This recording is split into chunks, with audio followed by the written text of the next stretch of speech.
آج کی گفتگو کا محور ہوگا حقوق۔ یہ لفظ مختلف معانی میں استعمال ہوتا ہے۔ دانشور اس کی تعریف یہ کرتے ہیں کہ ایک فرد یا گروہ کی طرف سے کیا گیا جائز دعویٰ حق کہلاتا ہے۔ مجھے اللہ تعالیٰ نے پیدا کیا تو یہ اللہ کا مجھ پر حق اور جائز دعویٰ ہے کہ میں اسی کو خالق مانوں، کیونکہ پیدا اسی نے کیا، اسی کی عبادت کروں، اسی کے آگے جبین نیاز کو بچھاؤں، اسی کو مشکل کشا مانوں، اپنے ہر غم اور درد کا اسی کے سامنے ذکر کروں۔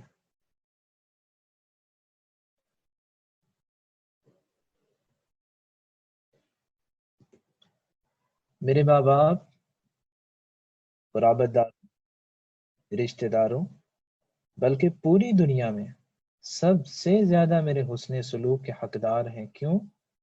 کیونکہ انہی کی وجہ سے میں دنیا میں ہوں۔ تو کسی ایک فرد یا گروہ کی طرف سے کیا گیا جائز دعویٰ حق کہلاتا ہے۔ اللہ رب العزت نے محمد کریم صلی اللہ علیہ وسلم کو ایسی شریعت مطہرہ دے کر مبعوث کیا ہے جو تمام شعبہ زندگی کا احاطہ کرتی ہے اور دنیا میں ناانصافی، ظلم و جبر، تفرقہ اور مفاد پرستی، رنگ و نسل سے ہٹ کر ہر ایک کے حقوق کو بیان کرتی ہے۔ اس کے متعلق نبی اکرم صلی اللہ علیہ وسلم نے اپنے خطبہ حجۃ الوداع میں فرمایا تھا۔ ابو امامہ رضی اللہ تعالی عنہ اس حدیث کے راوی ہیں۔ یقول النبی صلی اللہ علیہ وسلم فی حجۃ الوداع ان اللہ قد اعطى كل ذی حق حقہ فاعطی كل ذی حق حقہ۔ اللہ نے ہر ایک کے حقوق کو بیان کر دیا ہے، اب مسلمانوں تمہاری کیا ذمہ داری ہے؟ فاعطی كل ذی حق حقہ، ہر ایک کو اس کا حق دو، کیونکہ یہی سنہری زندگی کا اصول ہے۔ کچھ دو کچھ لو کا اصول دنیا میں رائج ہے۔ جس طرح آپ دوسروں کے حقوق ادا کریں گے اسی طرح لوگ بھی آپ کے حق ادا کریں گے۔ اور عبداللہ بن مسعود رضی اللہ تعالیٰ عنہ سے جو روایت ہے، نبی اکرم صلی اللہ علیہ وسلم نے فرمایا تؤدون الحق الذي علیکم وتسألون اللہ الذي لکم۔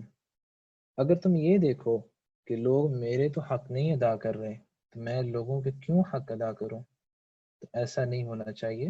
تؤدون الحق الذي علیکم، تم ان کے حقوق ادا کرتے رہنا اور اپنے حقوق کا مطالبہ اللہ سے کر لینا۔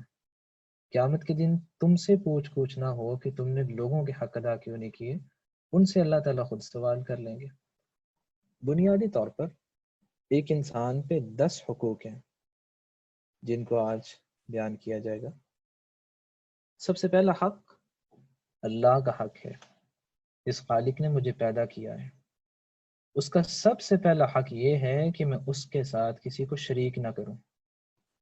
معاذ رضی اللہ تعالی عنہ سے مروی ہے، فرماتے ہیں انا ردیف النبی صلی اللہ علیہ وسلم فقال یا معاذ قلت لبیک وسعدیک ثم قال مثل ثلاثا۔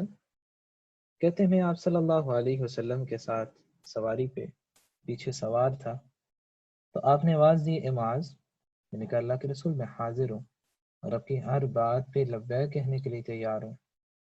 آپ نے 3 مرتبہ ایسا کیا، پوچھا یا معاذ اور خاموش ہو جاتے۔ میں آگے سے یہ لفظ کہتا ہے لبیک وسعدیک، میں تیار ہوں سننے کے لیے، اللہ کے رسول حکم کریں۔ گویا آپ صلی اللہ علیہ وسلم میری توجہ مرکوز کرنا چاہ رہے تھے۔ تیسری مرتبہ فرمایا هل تدری حق اللہ علی العباد، معاذ جانتے ہو اللہ کا اس کے بندوں پر کیا حق ہے؟ قلت لا، اللہ کے رسول مجھے نہیں علم۔ فرمایا حق اللہ علی العباد ان یعبدوہ ولا یشرکوا به شیئا، اللہ کا اس کے بندوں پر یہ حق ہے کہ بندے صرف اسی کی عبادت کریں، اسی سے دعا کریں، اسی کے سامنے جبین نیاز کو بچھائیں، اسی کو مشکل کشا مانیں، اسی کو دستگیر اور حاجت روا سمجھیں، اسی کے سامنے اپنے دکھ شیئر کریں اور اسی سے امیدیں وابستہ کریں، ولا یشرکوا بہ شیئا، اور اللہ کے ساتھ کسی کو شریک نہ کریں۔ ثم سار سعا، پھر اللہ کے رسول تھوڑا سا اور چلتے گئے، پھر فرمایا یا معاذ، آواز دی۔ میں نے کہا قلت لبیک و سعدیک، اللہ کے رسول میں حاضر ہوں۔ فرمایا هل تدری ما حق العباد علی اللہ، جانتے ہو پھر بندوں کا اللہ پر کیا حق ہے؟ میں نے کہا اللہ کے رسول آپ بہتر جانتے ہیں۔ فرمایا اذا فعلوا ذلك الا يعذبهم، جب وہ یہ کام کر لیں کہ اللہ کے ساتھ کسی کو شریک نہ کریں، وہ ان کو عذاب نہ دے۔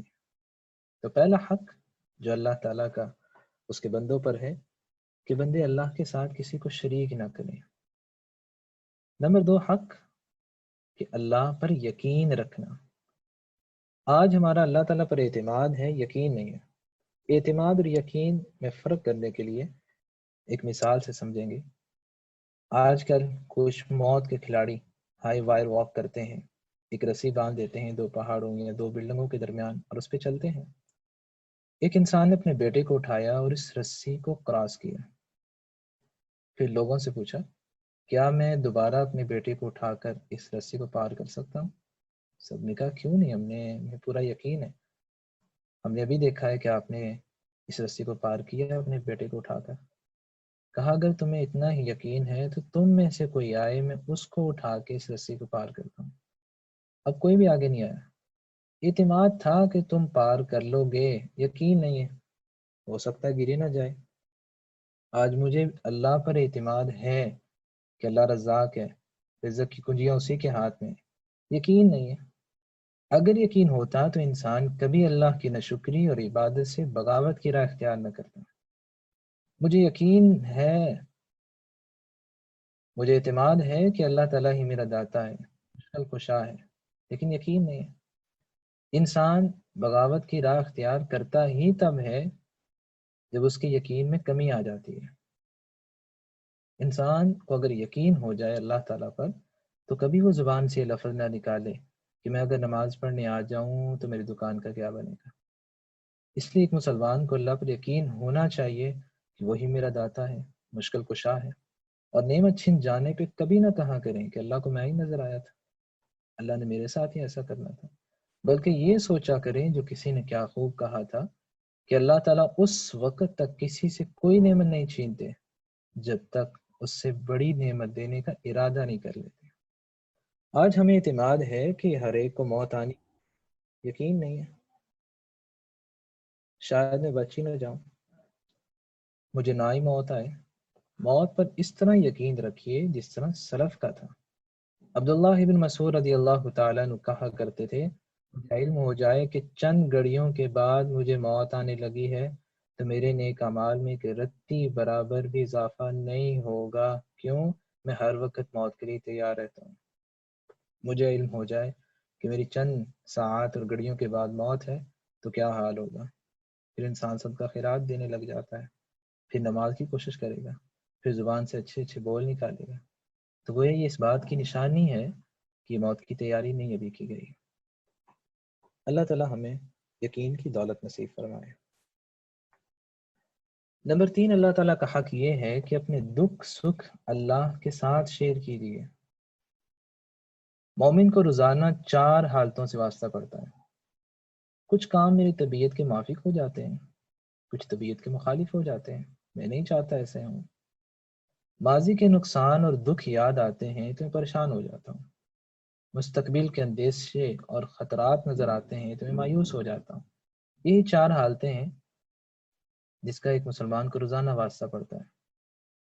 ان چاروں حالتوں میں ایک مسلمان کا کیا کردار ہوتا ہے کہ جب طبیعت کے موافق کام ہو جائے فوری زبان پہ لائیے اللہم لک الحمد و لک الشکر، اللہ تیرے لیے تعریف کے کلمات ہیں اور تیرا ہی شکر ہے۔ فائدہ کیا ملے گا؟ شکر کرنے سے وہ نعمت محفوظ ہو جاتی ہے اور اللہ اس میں برکت پیدا فرما دیتے ہیں۔ لئن شکرتم لازیدنکم ولئن کفرتم ان عذابی لشدید۔ جب طبیعت کے مخالف کچھ ہو جائے تو کہیے انا للہ و انا الیہ راجعون، اللہ یہ نعمت چلی گئی ہے تو کیا ہوا، میں بھی آپ کے پاس ہی آنے والا۔ فائدہ کیا ملتا ہے؟ نقصان پر صبر کرنے سے اجر ملتا ہے اور اللہ کا ساتھ نصیب ہو جاتا ہے۔ جو رب تعالیٰ نعمت چھین سکتے ہیں وہ دوبارہ اس سے بہتر اور اچھی نعمت دے بھی سکتے ہیں۔ جب ماضی اور پاس کی غلطیوں یاد آئیں تو ایک مسلمان کو فوری استغفار کرنا چاہیے، کیونکہ استغفار یہ ماضیوں کی غلطیوں کو صاف کر دیتا ہے، جو گناہ ہو گئے ہیں ان کو معاف کروا دیتا ہے۔ جب مستقبل اور فیوچر کے اندیشے اور خطرات نظر آئیں تو زبان پہ یہ الفاظ لائیے، اللہم انی اعوذ بک من الفتن ما ظہر منها وما بطن۔ اللہ میں ظاہری اور باطنی فتنوں سے تیری پناہ میں آتا ہوں۔ اس سے بڑی کوئی دعا نہیں ہے۔ مال کا فتنہ بھی ہو سکتا ہے، اولاد کا فتنہ بھی ہو سکتا ہے، دنیا کے اندر اور بھی کئی فتنے ہو سکتے ہیں۔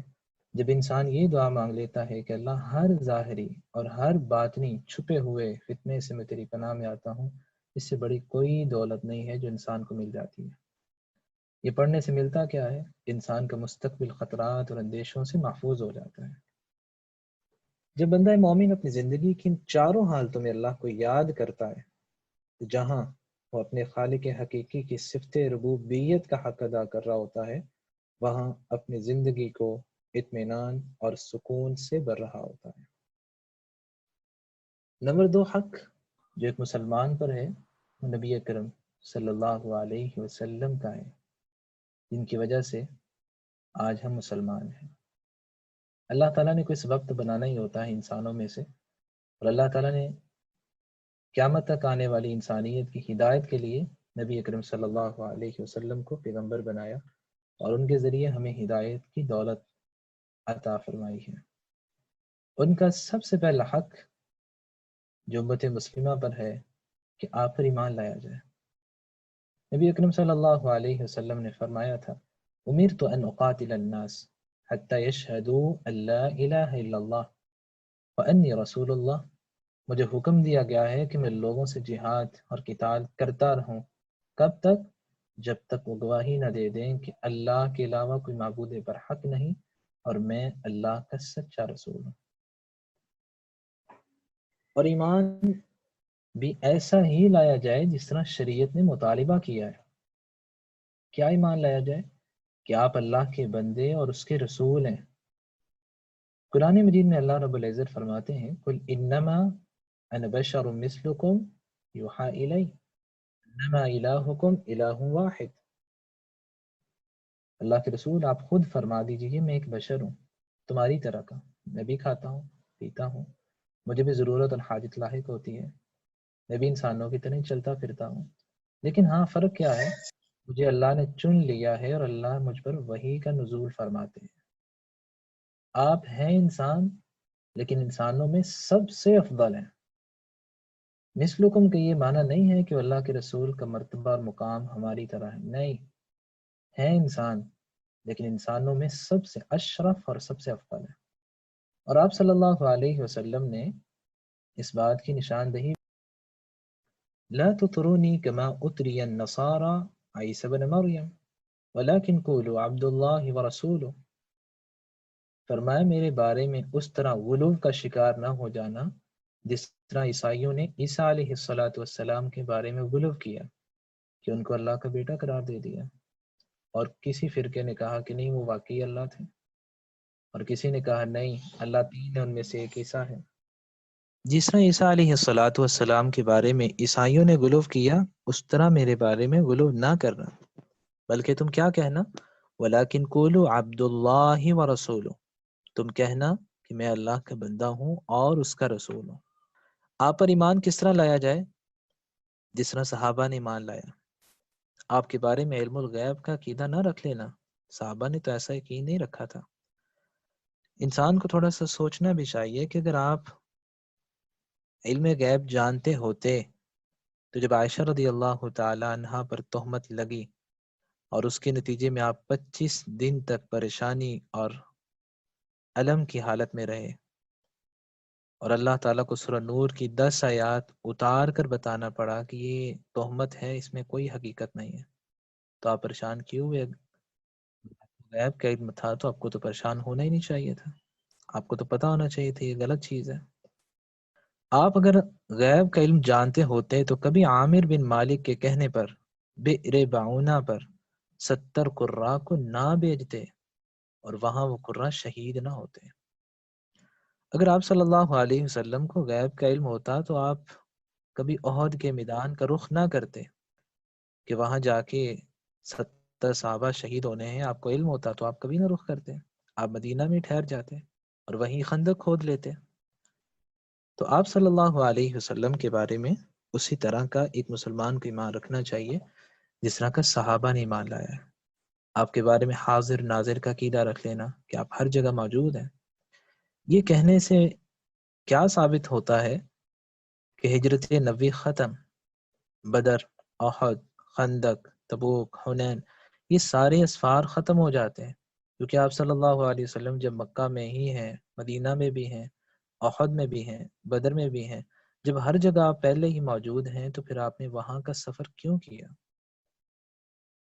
اللہ تعالی ہمیں نبی اکرم صلی اللہ علیہ وسلم پر اسی طرح کا ایمان لانے کی توفیق دے جس طرح صحابہ آپ صلی اللہ علیہ وسلم پر ایمان لائے۔ نمبر 2، حق جو امتی پر اس کے نبی رسول کریم صلی اللہ علیہ وسلم کا ہے کہ آپ سے سچی محبت کی جائے۔ مومن تب تک ایمان کی حلاوت اور مٹھاس محسوس ہی نہیں کر سکتا جب تک اس کے دل میں سرور کونین کی محبت جاگزی نہ ہو جائے۔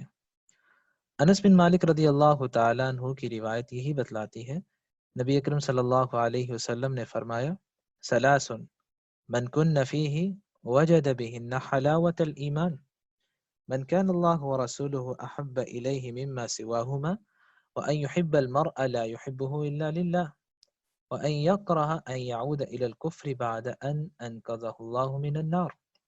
تین چیزیں ایسی ہیں جب تک مسلمان کے دل میں پیدا نہیں ہو جاتی اس وقت تک وہ ایمان کی حلاوت اور مٹھاس محسوس ہی نہیں کر سکتا۔ سب سے پہلی بات، اس کی سب سے زیادہ محبت اللہ اور اس کے رسول سے ہونی چاہیے۔ نمبر 2 بات، اگر وہ کسی اور سے محبت کرتا بھی ہے، کس لیے؟ وہ اللہ کا محبوب ہے، وہ اسلام کو پسند کرتا ہے، وہ مسلمان ہے، مسلمان ہونے کے ناطے وہ اس سے محبت کرتا ہے، وہ اللہ اس کے رسول کا فرما بردار ہے، اس لیے اس کی مودت محبت اس کے دل میں ہے۔ نمبر 3 بات، وہ کفر میں نافرمانی کی طرف لوٹنے کو اسی طرح ناپسند کرے جس طرح وہ آگ میں داخل ہونے کو ناپسند کرتا ہے۔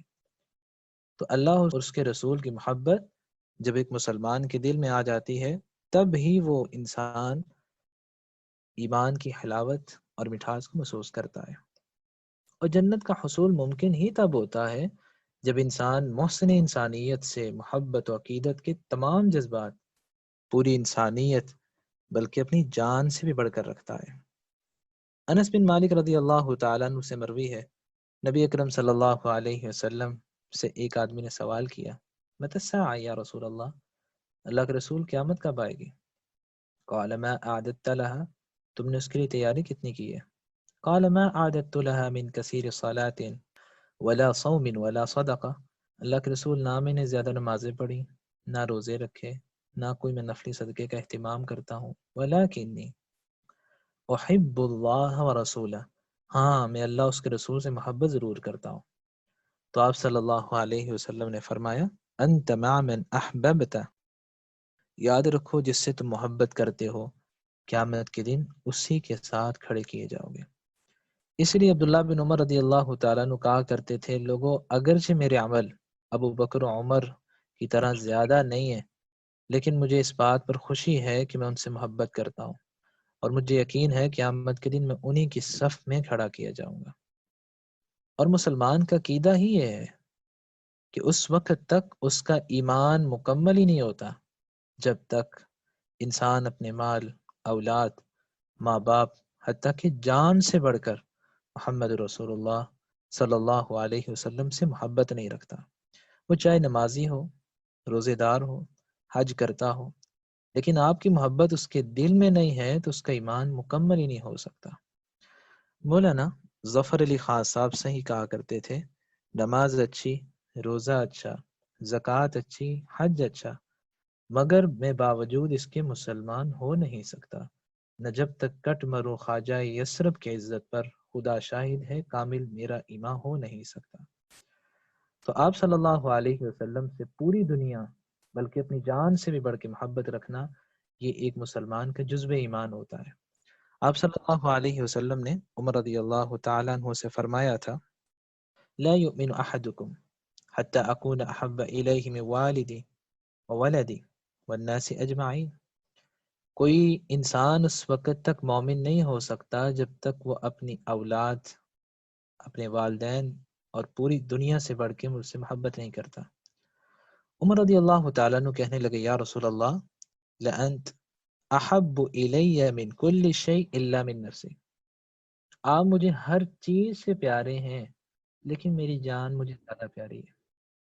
تو آپ نے فرمایا، والذی نفسی بیدی حتی اکون احب الیک من نفسک، عمر اس وقت تک ایمان تیرا مکمل نہیں ہے جب تک تم اپنی جان سے بھی بڑھ کے مجھ سے پیار اور محبت، مودت اور الفت نہیں رکھتے۔ فقال فإنه الآن، اللہ کے رسول اب میں اپنی جان سے بھی زیادہ آپ سے محبت کرتا ہوں۔ تو آپ صلی اللہ علیہ وسلم نے فرمایا، الآن یا عمر، عمر تیرا ایمان اب مکمل ہوا ہے۔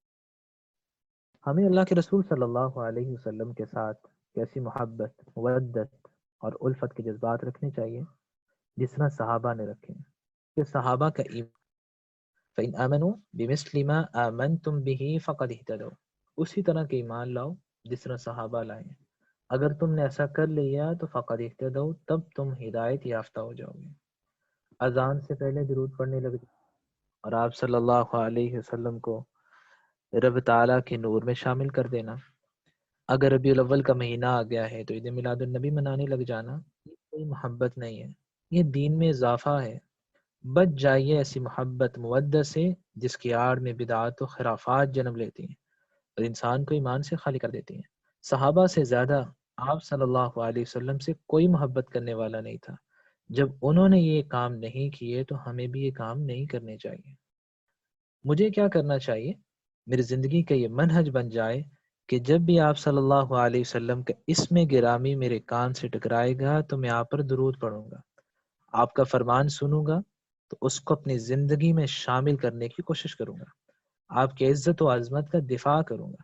یہ وہ کام ہیں جو ایک مسلمان کو کرنے چاہیے۔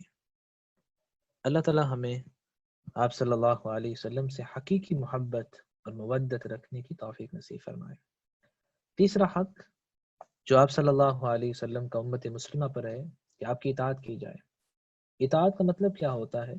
جو حکم دیں کر گزریں، جس سے منع کر دیں اس سے اپنے آپ کو بچا لیں۔ قرآن مجید میں اللہ رب العزت فرماتے ہیں، وَمَا آتَاكُمُ الرَّسُولُ فَخُذُوهُ وَمَا نَهَاكُمْ عَنْهُ فَانْتَهُوا، جو رسول تمہیں دے دے اس کو لے لو اور جس چیز سے منع کر دے اس سے اپنے آپ کو بچا لو۔ اور حبیب کبریا صلی اللہ علیہ وسلم نے یہ بھی فرما دیا، کل امتی یدخلون الجنہ الا من ابا، قیامت کے دن میری ساری امت جنت میں جائے گی، ہاں جس نے جنت میں جانے سے انکار کر دیا۔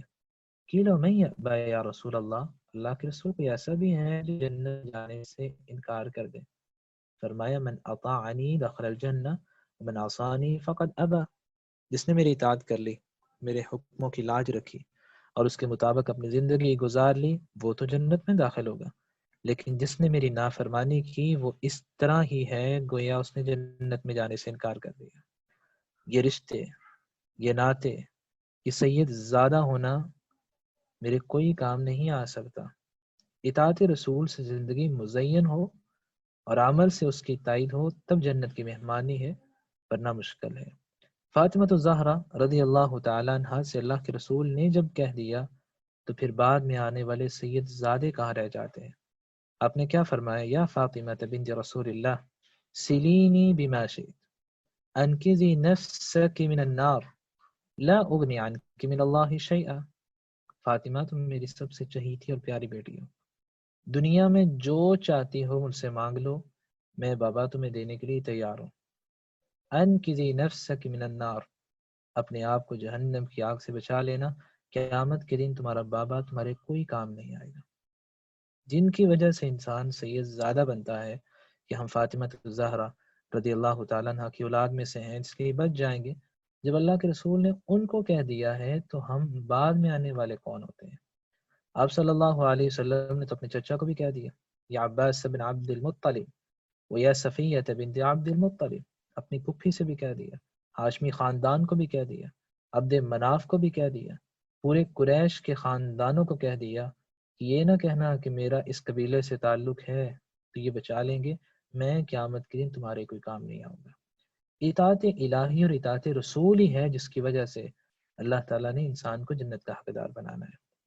اللہ کے رسول صلی اللہ علیہ وسلم کی اطاعت اور پیروی کا ایک مسلمان کی زندگی میں یہ عالم ہونا چاہیے کہ میرے دل میں کوئی بھی خواہش ابھرے اس وقت تک اس کی تکمیل کے لیے ہاتھ پاؤں حرکت میں نہیں آنے چاہیے جب تک ایک مسلمان یہ نہ دیکھ لے یہ کام میرے نبی صلی اللہ علیہ وسلم کے فرمان کے مطابق ہے، کہیں اسے ٹکرا تو نہیں رہا، کہیں میں آپ کی نافرمانی تو نہیں کر رہا۔ جب بندہ مومن کے ایمان کا یہ معیار بن جائے اور معیار اتنا بلند ہو جائے کہ وہ اللہ کے رسول صلی اللہ علیہ وسلم کی ہر بات کو تسلیم کرنے اور اپنی زندگی پر لاگو کرنے کے لیے تیار ہو جائے تو یہی ایک حقیقی مومن کی نشانی ہے۔ اور عبداللہ بن عمر رضی اللہ تعالیٰ عنہ سے جو روایت ہے اسی کی طرف نشاندہی کرتی ہے، لا یؤمن احدکم حتی یکون ہواہ تبعا لما جئت بہ، اس وقت تک کوئی مومن نہیں ہو سکتا جب تک وہ اپنی خواہشات کو میری لائی ہوئی شریعت کے تابع نہیں کر دیتا۔ اللہ تعالی ہمیں صحیح اطاعت رسول کو اپنانے کی توفیق نصیب فرمائے۔ نبی اکرم صلی اللہ علیہ وسلم کا چوتھا حق جو امت مسلمہ پر ہے کہ آپ کی حیات طیبہ کو اپنے لیے آئیڈیل اور نمونہ اسوہ سمجھا جائے، کیونکہ انسانی زندگی کا کوئی بھی مسئلہ، خواہ اس کا تعلق فرد کے ساتھ ہے، جماعت کے ساتھ ہے، خاندان اور قوم و ملت کے ساتھ ہے، کوئی بھی ایسا مسئلہ نہیں جس کے متعلق آپ صلی اللہ علیہ وسلم کی لائی ہوئی تعلیمات سے رہنمائی نہ ملتی ہو، کیونکہ آپ کی ذات اقدس ہر اعتبار سے رشد و ہدایت کا سر چشمہ اور صفات عالیہ کا مرکہ ہے۔ قرآن مجید میں اللہ رب العزت فرماتے ہیں لَقَدْ كَانَ لَكُمْ فِي رَسُولِ اللَّهِ أُسْوَةٌ حَسَنَةٌ، اللہ کے رسول صلی اللہ علیہ وسلم کی حیات طیبہ تمہارے لیے اسوہ حسنہ ہے، اچھا نمونہ ہے، آئیڈیل ہے۔ اور اعمال کی قبولیت کی بھی دو شرائط ہیں۔ کوئی بھی عمل اللہ کی بارگاہ میں قبول ہوتا ہے تب جب اس کے اندر دو شرطیں پائی جاتی ہیں کہ وہ عمل اللہ کی رضا کے لیے کیا جائے اور وہ عمل سنت نبویہ کے مطابق ہو۔ عمل میں اللہ کی رضا نہ ہو تو عمل مردود ہو جاتا ہے کیونکہ اس میں ریاکاری آ جاتی ہے، اور اگر وہ عمل سنت کے مطابق نہ ہو، خواہ کتنا ہی اچھا کیوں نہ ہو، وہ عمل مردود ہو جاتا ہے۔ کیوں؟ من احدث فی امرنا ھذا ما لیس منہ فہو رد، کسی نے بھی کوئی ایسا کام کیا جو سرور کونین نے نہیں کر کے دکھایا وہ اللہ کی بارگاہ میں راندہ درگاہ ہوتا ہے۔ اور یاد رکھیے یہ بدعت یہ بہت بری چیز ہے، جب انسان سنت سے ہٹتا ہے تو پھر بدعت کی راہ اختیار کرتا ہے۔ بدعت یہ کتنی بری چیز ہے کہ کبھی سنت اور بدعت یہ جمع نہیں ہو سکتی۔ ایک انسان مغرب کی 4 رکعتیں پڑھتا ہے کہ ثواب زیادہ ملے گا، ایک رکعت تو رد ہونی ہی ہے، ساتھ 3 سنت رکعت کو بھی اللہ کی بارگاہ میں ضائع کروا دیتی ہے۔ تو گویا سنت بھی اگر بدعت کے ساتھ مل کر آ جائے تو وہ بھی ضائع ہو جاتی ہے۔ اب مغرب کی اگر اس نے 4 رکعتیں پڑھی ہیں، ایک رکعت رد ہونی چاہیے کہ یہ بدعت ہے، لیکن اللہ کی بارگاہ میں 4 رکعتیں ضائع ہو جاتی ہیں، اس وجہ سے اس کے اندر بدعت شامل ہو چکی ہے۔ اللہ تعالی ہمیں نبی اکرم صلی اللہ علیہ وسلم کی حیات طیبہ کو اپنے لیے اسوہ حسنہ آئیڈیل اور نمونہ سمجھنے کی توفیق نصیب فرمائے اور بدعت و خرافات سے اپنے آپ کو بچانے کی توفیق دے۔ نبی اکرم صلی اللہ علیہ وسلم کا 5واں حق کہ جب آپ کا اسم گرامی سنا جائے تو آپ پر درود پڑھا جائے، اور درود بھی وہ ہو جو آپ صلی اللہ علیہ وسلم نے سکھلایا ہے، من مانی اور من گڑت درود نہ پڑھا جائے۔ نبی اکرم صلی اللہ علیہ وسلم نے فرمایا تھا من صلی علیہ صلاة واحدة صلی اللہ علیہ عشرا بها ورفع له بها 10 درجات ومحى عنه 10 سیئات، جب بھی میرا اسم گرامی کوئی امتی سنتا ہے اور اس پر درود مجھ پر پڑھ دیتا ہے، اللہ اس پر 10 رحمتوں کا نزول فرماتے ہیں، اس کے 10 درجات بلند کر دیتے ہیں اور اس کی 10 برائیوں کو معاف کر دیتے ہیں۔ اور جمعے کے دن خاص کر آپ صلی اللہ علیہ وسلم نے فرمایا من صلی علیہ یوم الجمعہ، جمعے کے دن خاص کر مجھ پر درود پڑھا جاؤ۔ اگر کوئی مجھ پر درود پڑھتا ہے تو فائدہ کیا ملتا ہے کہ اللہ رب العزت نے ایک فرشتے کو مقرر کیا ہوا ہے، وہ میری قبر کے پاس کھڑا ہوا ہے، جب بھی میرا کوئی امتی مجھ پر درود پڑھتا ہے وہ کہتا ہے یا محمد صلی اللہ علیہ وسلم ان فلان ابن فلان قد صلی علیک الساعہ، کہ آپ کے فلاں بن فلاں امتی ابھی آپ پر درود پڑھا ہے۔ تو اس سے بڑی کوئی خوش نصیبی نہیں ہے اگر انسان چاہے کہ میرا نام ابھی نبی اکرم صلی اللہ علیہ وسلم کے سامنے لیا جائے تو آپ پر درود پڑھا جائے۔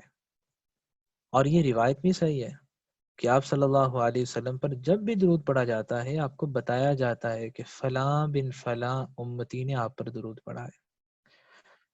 اسی طرح نبی اکرم صلی اللہ علیہ وسلم نے فرمایا من صلی علی حین یصبح عشرا وحین یمسی عشرا ادرکتہ شفاعتی یوم القیامہ، جو یہ معمول بنا لیتا ہے کہ صبح کے وقت 10 مرتبہ اور شام کے وقت 10 مرتبہ مجھ پر درود پڑھ لیتا ہے، قیامت کے دن ہوگا میں محمد صلی اللہ علیہ وسلم اس کی سفارش کروں گا۔ تو آپ صلی اللہ علیہ وسلم پر درود پڑھنا یہ آپ کا ہر امتی پر حق ہے، اللہ تعالی ہمیں اس حق کو بھی ادا کرنے کی توفیق نصیب فرمائے۔ نمبر 6 حق جو آپ صلی اللہ علیہ وسلم کا ہم پر ہے کہ آپ پر ختم نبوت کا اعتقاد رکھا جائے۔ مسلمانوں کا عقیدہ ہے اور رہے گا قیامت تک کہ آپ پر اللہ تعالیٰ نے نبوت کے سلسلے کو ختم کر دیا ہے اور آپ کو خاتم النبیین کا لقب دے کر نبی آخر الزماں بنا دیا ہے۔ آپ کے بعد کسی بھی طرح کا نہ نبی آ سکتا ہے نہ رسول آ سکتا ہے۔ جو بھی نبوت کا دعویٰ کرے گا وہ کذاب اور دجال تو ہو سکتا ہے، نبی نہیں ہو سکتا۔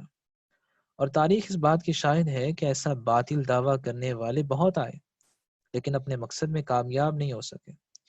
دیکھیں مسلمانوں نے کس طرح 1,00,000 کی تعداد کے ساتھ مسلمہ کذاب کو جنگ یمامہ میں موت کے گھاٹ اتار دیا، اور اسود انسی اور آج کے دور کا غلام احمد قادیانی، کتنے ایسے لوگ ہیں جنہوں نے نبوت کا دعویٰ کیا لیکن اللہ تعالیٰ نے ان کو عبرت کا نشانہ بنا دیا۔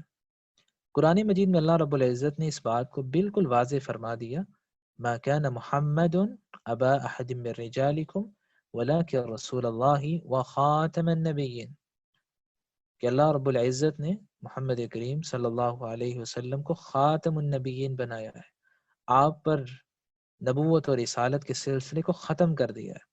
اور آپ نے اس آیت کریمہ کی وضاحت بھی فرما دی ان الرسالۃ والنبوہ قد انقطعت فلا رسول بعدی ولا نبی، اللہ نے رسالت اور نبوت کو ختم کر دیا، میرے بعد نہ رسول آ سکتا ہے نہ نبی آ سکتا ہے، وَأَنَا خَاتَمُ النَّبِيِّينَ لَا نَبِيَّ بَعْدِي، میں ہی خاتم النبیین ہوں، میرے بعد کوئی نبی نہیں آئے گا۔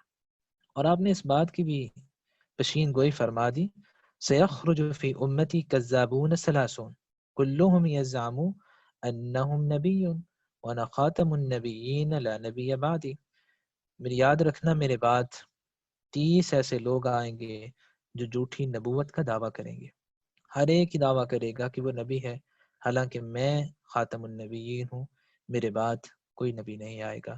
تو آپ صلی اللہ علیہ وسلم پر ختم نبوت کا اعتقاد رکھنا اور اس کو اپنے دل میں پیوست رکھنا یہ ہر مسلمان کا، آپ صلی اللہ علیہ وسلم کا ہر امتی پر حق ہے۔ اللہ تعالی ہمیں اس حقوق کی بھی حفاظت کرنے کی توفیق نصیب فرمائے۔ یہ وہ حق تھے جو آپ صلی اللہ علیہ وسلم کے ہر امتی پر ہیں۔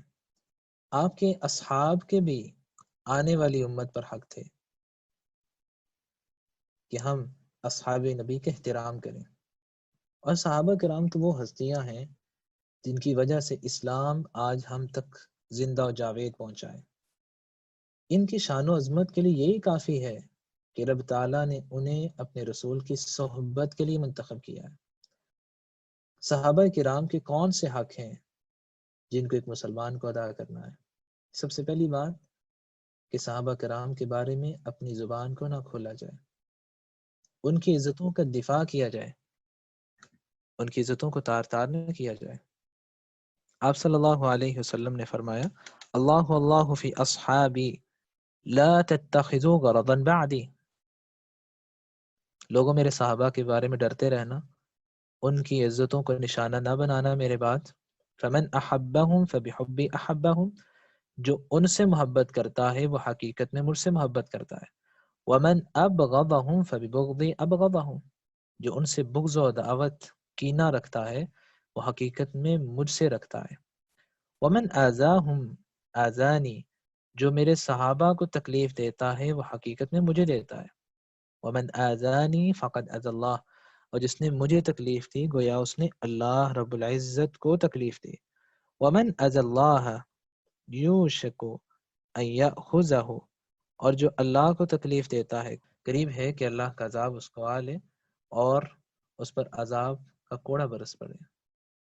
اسی طرح آپ صلی اللہ علیہ وسلم نے یہ بھی فرما دیا لا تسبوا اصحابی فوالذی نفسی بیدی لو ان احدکم مثل احد ذهب ما بلغ مد احدهم ولا نصیفہ، لوگوں میرے صحابہ کو گالی نہ دینا، اللہ کی قسم جس کے ہاتھ میں میری جان ہے، اگر میرا کوئی صحابی ایک مٹھی بر اللہ کی راہ میں صدقہ دے دے اور تم احد پہاڑ جتنا صدقہ اللہ کی راہ میں دے دو، تمہارا احد پہاڑ جتنا کیا ہوا صدقہ میرے صحابی کے مٹھی بر صدقے کو کبھی نہیں پا سکتا. اس وجہ سے وہ میرے صحابہ ہیں، انہوں نے میرا دور دیکھا ہے، میرا زمانہ دیکھا ہے، تکلیفیں برداشت کی ہیں، اسلام کے بول بالا میں آپ صلی اللہ علیہ وسلم کے بازو بن کے دکھایا ہے، اور انہی کی وجہ سے اسلام آج ہم تک پہنچا ہے. اور آپ صلی اللہ علیہ وسلم نے یہ بھی فرما دیا کہ میرے بعد اگر تم نے کسی کی اقتداء اور پیروی کرنی ہے تو وہ کون ہوں گے؟ اقتدوا بالذین من بعدی ابی بکر و عمر، لوگوں میرے بعد ابو بکر و عمر کی اقتداء اور پیروی کرنا، کیونکہ یہی وہ ہستیاں ہیں جنہوں نے آپ صلی اللہ علیہ وسلم کے بعد اسلام کی عمارت کو کندہ دیا ہے، اس کی حفاظت کی ہے. اللہ تعالی ہمیں نبی اکرم صلی اللہ علیہ وسلم کے صحابہ کے حقوق کو ادا کرنے کی توفیق نصیب فرمائے، اور ہر وقت ان کی عزت اور عظمت کا دفاع کرنے کی توفیق دے. اور اگر ہم ان کے لیے اچھے کلمات نہیں بول سکتے تو برے الفاظ سے بھی اپنے آپ کو بچانے کی توفیق دے. جس طرح کے گروہ ہے جو صحابہ کرام سے برات کا اعلان کرتے ہیں، اللہ تعالیٰ ہمیں ان کی ہر فکر اور ہر سوچ سے اپنے آپ کو بچانے کی توفیق عطا فرمائے. چوتھا حق جو انسان پر ہے وہ ہے حقوق الوالدین، اس کے والدین کا حق ہے. والدین وہ ہستیاں ہیں جن کی وجہ سے انسان دنیا میں آتا ہے، ان کے ساتھ حسن سلوک سے پیش آنا، ان کی بات پر پوری توجہ دینا، ان کی بات کو اگنور نہ کرنا، یہ ایک انسان پر اس کے والدین کا حق ہے. اور اللہ رب العزت نے جہاں اپنی وحدانیت کا اقرار کروانے کا حکم دیا وہاں یہ بھی فرما دیا کہ اپنے والدین کے ساتھ حسن سلوک کرنا. قضا ربک اللہ تعبدوا الا ایاہ بالوالدین احسانا، کہ اللہ رب العزت نے اس بات کا فیصلہ کر دیا کہ اس دھرتی زمین پر صرف اللہ کی عبادت ہوگی اور والدین کے ساتھ حسن سلوک کیا جائے گا، اس بات کا بھی اللہ نے فیصلہ کر دیا. نبی اکرم صلی اللہ علیہ وسلم کا ایک فرمان جو انسان کو جھنجھوڑتا ہے اور صحیح راہ پر لاتا ہے، آپ صلی اللہ علیہ وسلم نے فرمایا اسنان یعجلہم اللہ فی الدنیا البغی وعقوق الوالدین، دو ایسے لوگ ہیں کہ ان کو آخرت میں عذاب تو ہونا ہی ہے، اللہ دنیا میں بھی عذاب کا کچھ حصہ ضرور ان کو دے دیتے ہیں. البغ نمبر 1 جو اللہ کی راہ سے بغاوت اختیار کرتا ہے، نمبر 2 وعقوق الوالدین والدین کا نافرمان. یہ ایسا انسان ہے کہ دنیا میں اللہ تعالیٰ عذاب کا کچھ نہ کچھ کوڑا ضرور برساتے ہیں. کس طرح؟ جس طرح اپنے والدین کے ساتھ کرتا ہے، آنے والی اولاد اس کے ساتھ بھی اسی طرح کا رویہ اختیار کرتی ہے. عرب کے اندر ایک واقعہ سنایا جاتا ہے کہ ایک انسان اپنے والدین کو مار رہا تھا. پاس سے گزرنے والے نے کہا کتنا یہ برا انسان ہے کہ اپنے والدین کو مار رہا ہے. والد نے بول کر کہا بیٹا اسے کچھ نہ کہو کیونکہ میں بھی اپنے والد کو مارا کرتا تھا. جس طرح کا رویہ انسان اپنے والدین کے ساتھ رکھتا ہے اس کی اولاد بھی اسی طرح کا رویہ اس کے ساتھ رکھتی ہے. اور اگر والدین دنیا سے چلے جاتے ہیں تو ان کا حق پھر بھی ختم نہیں ہوتا۔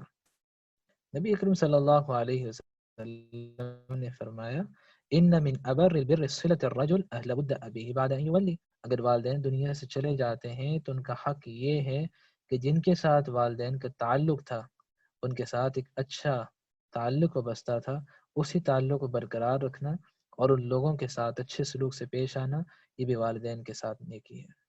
اللہ تعالی ہمیں اپنے والدین کے حقوق کو ادا کرنے کی توفیق نصیب فرمائے اور ان کی ہر بات پر مکمل توجہ دینے کی اور ان کے ساتھ حسن سلوک کے ساتھ پیش آنے کی توفیق دے۔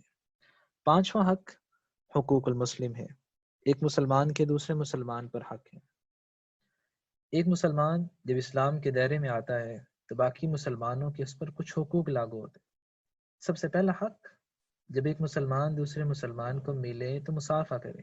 نبی اکرم صلی اللہ علیہ وسلم نے فرمایا ما من مسلمین یلتقیان فیتصافحان الا غفر لهما قبل ان يتفرقا، جب بھی دو مسلمان بھائی آپس میں ملتے ہیں، مصافحہ کر لیتے ہیں، اللہ دونوں کے گناہوں کو معاف فرما دیتے ہیں قبل اس کے کہ وہ اپنے ہاتھ ایک دوسرے سے جدا کرتے ہیں۔ ہاتھ ملاتے ہیں تو اللہ دونوں کے گناہوں کو معاف فرما دیتے ہیں۔ کتنی بڑی سعادت ہے ایک مسلمان کے لیے کہ جو اپنے بھائی سے ملے تو اس کے سارے گناہ معاف ہو جائیں، اس سے بڑی سعادت اور کیا ہو سکتی ہے۔ اگر مسلمان بھائی بڑا ہے تو اس کی عزت و توقیر کی جائے، اور اگر چھوٹا ہے تو شفقت و رحم والا معاملہ کیا جائے۔ من لم يرحم صغیرنا ويعکر کبیرنا فلیس منا، جو چھوٹوں پہ شفقت نہیں کرتا اور بڑوں کا احترام اور توقیر اور اکرام نہیں کرتا، اس کا مسلمانوں سے کوئی تعلق نہیں ہے۔ نبی اکرم صلی اللہ علیہ وسلم کی فرمان اقدس ہے۔ مسلمان بھائی اگر بیمار ہو جائے تو ایک مسلمان کو کیا کرنا چاہیے؟ ما من مسلم يعود مسلما غدوة إلا صلى عليه 70,000 ملك حتى يمسي وإذا عاد عشية إلا صلى عليه 70,000 ملك حتى يصبح۔ ایک مسلمان بیمار ہو جائے، کوئی مسلمان اس کی عیادت کے لیے چلا جائے، اگر صبح کے وقت جاتا ہے تو شام تک 70,000 فرشتے اس کی مغفرت، بخشش، رحمت کے لیے دعاؤں میں مشغول رہتے ہیں، اور اگر رات کو بیمار پرسی کے لیے جاتا ہے تو صبح تک اللہ کی طرف سے 70,000 فرشتے اس کے لیے دعاؤں میں مشغول رہتے ہیں۔ کتنی بڑی سعادت ہے اگر انسان اس چیز کو پا لے۔ مسلمان دوسرے مسلمان کے لیے ایک بلڈنگ اور ایک عمارت اور ایک دیوار کی طرح ہوتا ہے۔ المؤمن للمؤمن کالبنیان یشد بعضه بعضا، مسلمانوں کی مثال آپ صلی اللہ علیہ وسلم نے ایک دیوار کی طرح دی ہے، جس طرح ہر اینٹ دوسری اینٹ کو مضبوط کرتی ہے، اسی طرح ایک مسلمان دوسرے مسلمان کے لیے سہارا بنتا ہے، اس کے لیے سسکیوں کی جگہ مرہم رکھنے کی کوشش کرتا ہے۔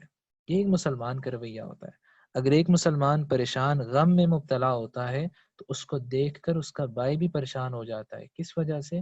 میرا بھائی پریشان ہے، اس کی پریشانی میری پریشانی ہے۔ یہی ایک مسلمان کا رویہ ہونا چاہیے۔